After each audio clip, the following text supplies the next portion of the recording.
আমার 12 নম্বর ব্যাচের একজন স্টুডেন্ট দিশা দাস চক্রবর্তী আজকে কত সুন্দর একটা কাজ করেছে।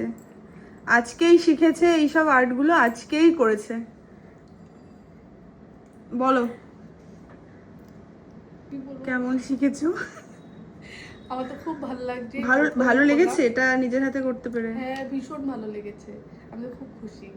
আমি তো সারাদিন শুধু আমার নিজের হাতটাই দেখবো।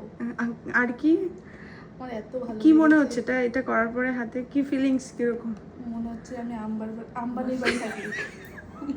আম্বানির বাড়ি থাকি? একটু আগে বলছিস না আম্বানির বাড়ির কাজের লোক? না না, সেটা হ্যাঁ, ওদের বাড়ির কাজের লোক নিশ্চয়ই এরকমই হাতে নেল স্প্রে ঘুরে বেড়ায়। সেরকমই লাগছে আমাকে ঠিক। ভালো লাগছে? তোমরা দেখে বলো তো কেমন লাগছে? আমার তো ভীষণ ভালো লাগছে। আমি সারাদিন শুধু হাতটাই দেখবো, খাবো না। আগুও ছুচু করিস না।